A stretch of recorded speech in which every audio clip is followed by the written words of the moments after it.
Edge to edge, still the same. Seasons come and seasons go. Que l'Éternel Dieu vous bénisse tous au nom précieux de Jésus-Christ. Shalom, shalom, shalom, shalom, peuple de Dieu. Soyez bénis de partout où vous êtes. Que le Dieu d'Israël se souvienne de nous pour ce moment que nous avons passé dans sa présence. Nous sommes simplement venus chercher sa face, car il nous a recommandé de chercher sa face. Soyez connectés au nom de Jésus-Christ. Je suis dans 1 Corinthiens chapitre 2, le dernier verset. Simplement les derniers versets que je vais lire.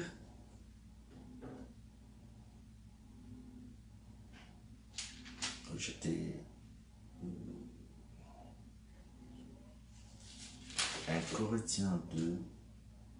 Voilà. 16 nous dit ceci. Car qui ont connu la pensée du Seigneur? On nous pose la question. Pour l'instruire, qui ont connu la pensée du Seigneur? Qui? Dieu, Jésus-Christ nous dit, et la parole de Dieu nous dit ceci. Car qui ont connu la pensée du Seigneur? Pour l'instruire. Qui? Or, nous avons la pensée de Christ. Alléluia.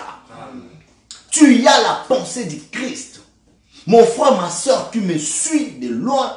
Tu as la pensée du Christ. Une fois que ton esprit est connecté avec l'esprit de Christ, directement, tu as la pensée de qui? De Jésus-Christ. On a parlé de ça vendredi. Aujourd'hui, je ne suis pas là. Maintenant, quand tu as la pensée de Christ, j'avais dit, tu sauras même naviguer dans le pensée de Christ. C'est-à-dire, tout ce que Jésus-Christ prévoit pour faire, toi, tu seras au courant de toutes choses. Vous voyez, ça nous ramène directement dans les avantages. Le deuxième avantage qui était, l'Éternel nous révèle toutes choses. Vous comprenez? Écoute, j'aimerais te faire, pour ne pas être embrayé, je peux beaucoup parler. Je peux prêcher du lundi au vendredi, de janvier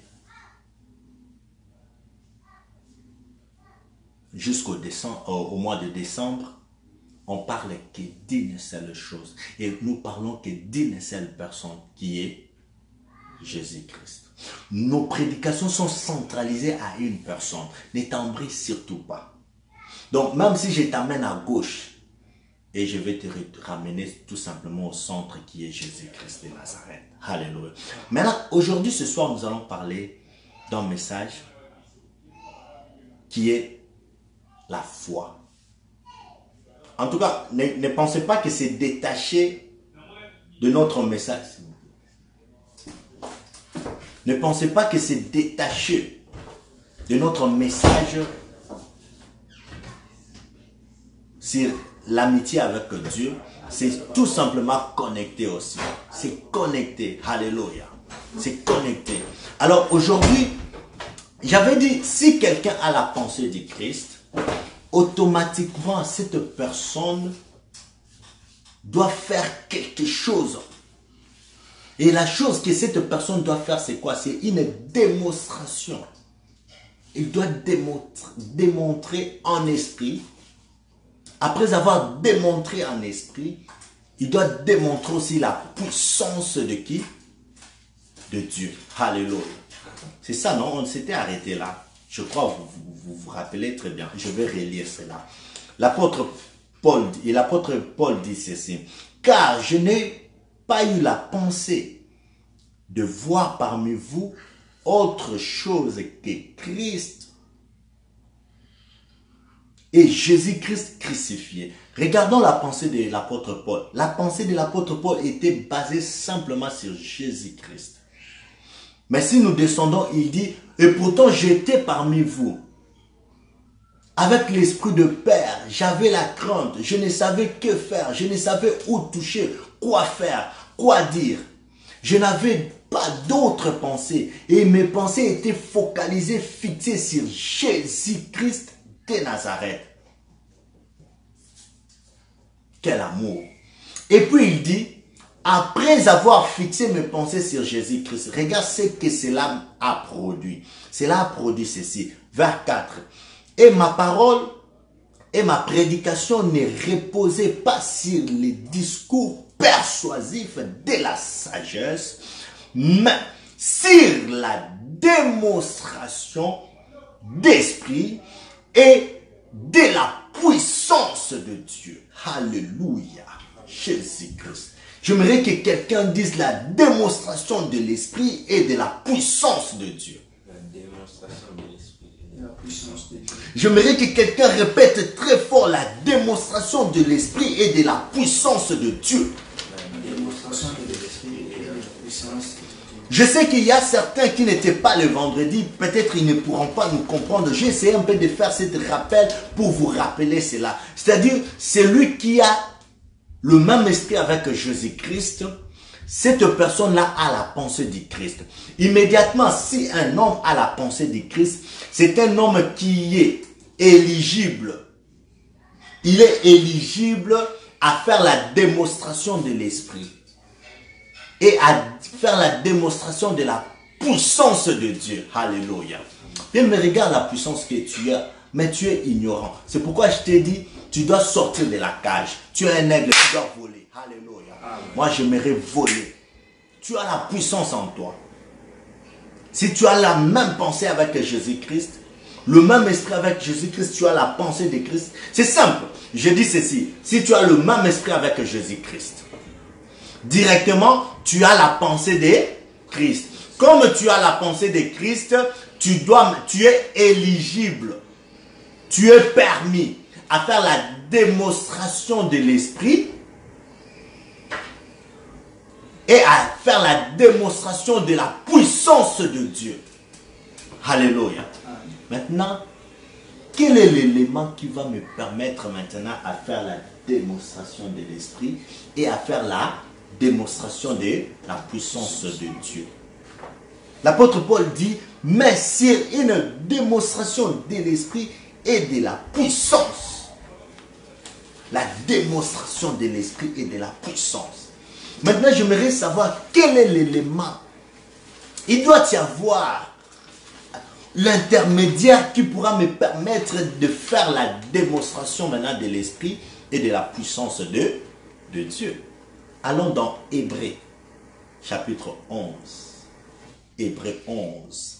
Le premier verset, c'est un verset que tout le monde connaissons. Tout le monde connaissons. Alléluia. Hébreux 11, le premier verset.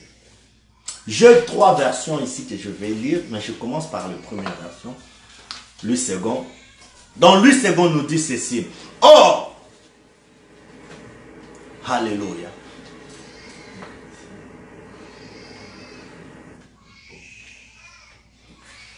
Alléluia. Je suis dans Hébreux chapitre 11. Je vous ai dit, tu es éligible de faire la démonstration, n'est-ce pas? Tu dois faire la démonstration de l'esprit et la démonstration de la puissance de Dieu. Or, pour faire la démonstration de l'esprit et de la puissance de Dieu, il doit y avoir l'intermédiaire. Et le Seigneur Dieu nous dit, c'est à travers maintenant la foi que tu peux faire cette démonstration. Alléluia. Cette démonstration est faite à travers la foi. Si tu as la foi en Jésus-Christ, c'est en ce moment-là que tu peux faire cette démonstration. Pourquoi il faut avoir la foi? Écoute, la définition, on nous donne ceci. On dit dans Hébreux, chapitre 11, le premier verset nous dit ceci. Or, la foi est une ferme assurance des choses qu'on espère. Or, on espère sur quoi? On espère en quoi? L'espérance, c'est d'abord dans le spirituel. C'est-à-dire l'espérance, c'est en esprit. J'espère en esprit. On nous a dit de faire la démonstration de quoi? De l'esprit et de la puissance. On me dit ici, or la foi est une ferme assurance des choses qu'on espère. On espère où? En esprit. Je fais la démonstration de quoi? De l'esprit. La démonstration de quoi? De la puissance de Dieu. Et puis je dis, il y a un élément qui va me permettre de faire cette démonstration. Quel est cet élément? Je pars vite dans la définition, on me dit ceci.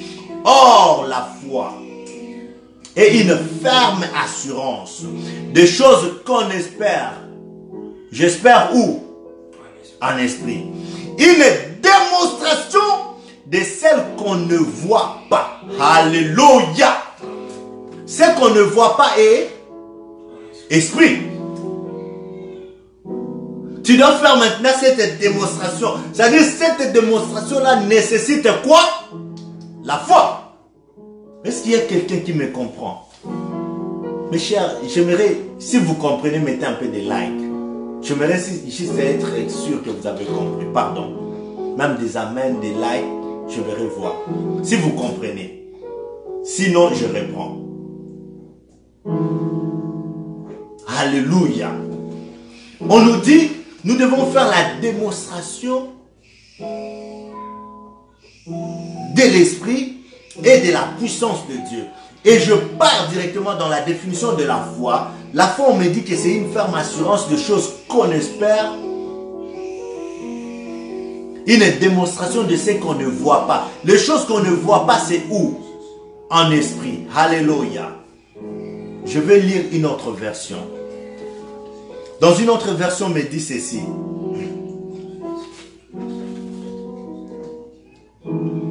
Oh! Croire en Dieu, c'est une façon de posséder déjà le bien qu'on espère.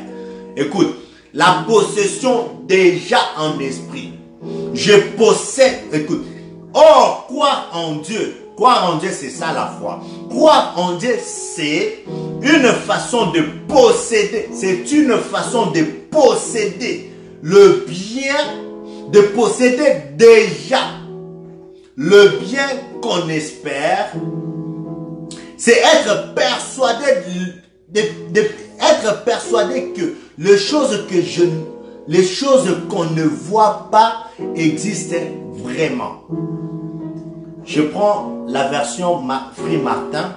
La version Free Martin, je sais que beaucoup n'en ont pas, je vais lire. La version Free Martin nous dit ceci. Or, la foi rend présente les choses qu'on espère. C'est-à-dire, pour rendre présente la démonstration de l'esprit, il faudrait avoir quoi? La foi. Pour rendre présente. Et elle est une démonstration de celle qu'on ne voit pas. Ce qu'on ne voit pas, c'est où? En esprit. Alléluia. Bien-aimé, il te faudra la foi pour démontrer réellement que tu es ami de Jésus-Christ. Est-ce que vous comprenez cette logique? Ami de Christ, même esprit avec Jésus-Christ. Ami de Christ, je la pensée de Jésus-Christ. Ami de Christ, je suis éligible à faire la démonstration de l'esprit. Ami de Christ, je suis éligible à faire la démonstration de la puissance de Dieu. Maintenant, l'élément qui me permet de faire cette puissance, c'est quoi? On me dit c'est la foi. Parce que la définition de la foi me dit que c'est une ferme assurance de choses que je ne vois pas. Or, ce que je ne vois pas, c'est en esprit. Alors, je dois démontrer ces choses-là au nom de Jésus-Christ. Alléluia. Écoute, une fois Jésus-Christ avec ses disciples, les disciples dirent à Jésus-Christ, ô non Seigneur Dieu, augmente-nous la foi. C'est peut-être aussi la question que tu vas te poser ce soir, n'est-ce pas? Est-ce qu'il y a quelqu'un qui veut que Jésus-Christ augmente sa foi? Il y a quelqu'un, n'est-ce pas? Oui. Mais écoute la réponse de Jésus-Christ. Lorsque les disciples disent, Seigneur, augmente-nous la foi. Jésus leur dit, c'est pas question d'augmenter la foi. Vous voulez avoir quel type de foi? Une foi grande comme ça? Non. Il a dit, il suffit simplement que vous ayez la foi comme la graine de sénévé. Vous direz à cette montagne, déplace-toi, et cette montagne partira. Écoute, ce n'est pas question de dire que Seigneur, augmente-moi la foi. le peu de foi que tu as là, tu peux faire déplacer le monde. Jésus-Christ de Nazareth. Ne cherche pas à... Bien-aimé, est-ce que tu comprends? Ah, Jésus-Christ de Nazareth. Écoute, il ne te suffit pas d'avoir une grande foi. Il te suffit simplement d'avoir une foi comme la graine. Écoute, une foi comme quoi? La graine. C'est cette foi-là que l'Éternel te demande. Et si tu as cette foi comme la graine, une toute petite foi, mais qui fera de grandes choses. Il ne te suffit pas d'avoir une grande... Je sais que quand je parlais de la foi, beaucoup d'entre nous disaient, oh Seigneur, je veux augmente maintenant ma foi. Oh, bien-aimé, tu n'as pas besoin d'augmenter ta foi. Mais il te suffit simplement d'avoir une foi comme la graine. Et de parler aux montagnes. Si tu ne doutes pas, les montagnes vont se déplacer. Quel est le montagne qui dérange ta vie? Quel est le problème qui dérange ta vie? Quelle est la situation qui dérange ta vie? Ce soir, connecte-toi avec l'Esprit de Dieu et ces problèmes vont partir au nom de Jésus-Christ. Si simplement tu as la foi. Mais écoute, cette foi comme la graine de sénévé doit avoir une source. Maintenant, où peut-on trouver la source de cette foi?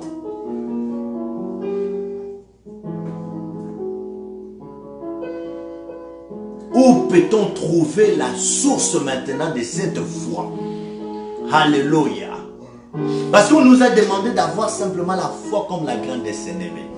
Et à partir de cette foi, que nous allons croître et faire de grandes choses. Je vais lire.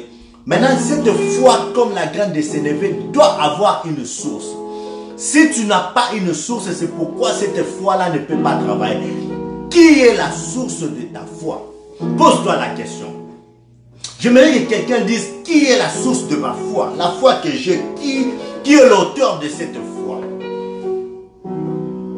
Je vais lire dans Hébreux chapitre 12, le verset 1er au verset 2e. J'ai une autre version que je lis ici. Je crois que c'est la version Alfred Cohen. Je vais lire. Comment maintenant avoir cette foi comme la graine de sénévé? Écoute, on nous dit ceci. Le Hébreux 12, le premier verset au deuxième verset, nous dit ceci. Cette grande foule de témoins nous entoure. Rejetons donc, nous aussi, tout ce qui nous empêche d'avancer. Rejetons le péché qui nous enveloppe si facilement. Écoute maintenant. Courons jusqu'au bout la course qu'on nous a préparée. Le deuxième verset, c'est ce qui nous concerne tellement. Il nous dit ceci. Regardons toujours Jésus-Christ. Regardons toujours. Écoutez très bien. Je dis, comment maintenant avoir cette foi comme la graine de sénévé pour faire déplacer les montagnes? On nous dit ceci. Regardons tous Jésus-Christ.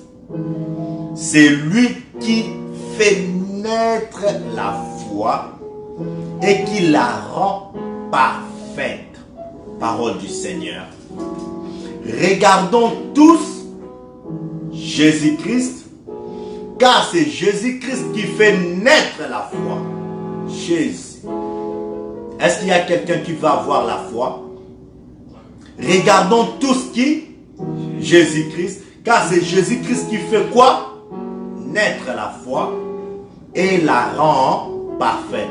Quand on dit que cette foi est parfaite, c'est-à-dire quoi? C'est une foi qui ne doute jamais. C'est une foi comme la graine de sénévé qui fait déplacer les montagnes. Est-ce que vous avez bien compris, bien-aimé dans le Seigneur? C'est tout. Maintenant, tu vas aller prier et déclarer les choses. Je dis, tu as l'Esprit de Dieu. C'est-à-dire ton esprit et l'Esprit de Dieu deviennent un. directement tu as la pensée de Dieu. Comme tu as la pensée de Dieu, la parole de Dieu nous dit, tu es maintenant éligible.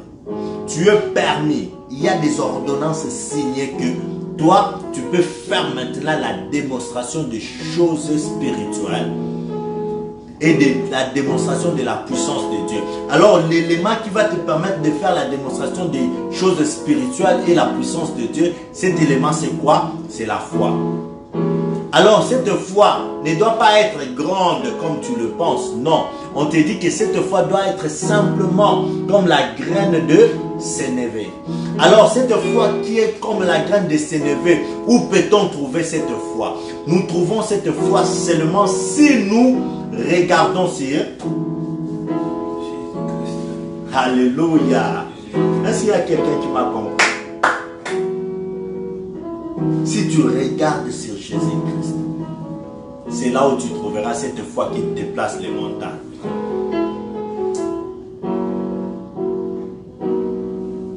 C'est là où tu trouveras ce qui change, qui peut changer ta situation.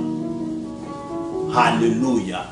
Bien-aimé, tu viens d'entendre, tu viens de comprendre, tu viens de toucher. Tu es un aigle, tu dois...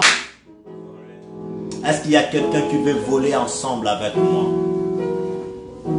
J'aimerais que si vous avez bien compris ce message, vous mettez des likes. Tout le monde, mettez un peu des likes. Pour mettre sûr, simplement. Être sûr que vous avez compris le message. Que le Seigneur Dieu d'Abraham, Dieu d'Isaac vous bénisse. Au nom de Jésus-Christ. To edge, still to say.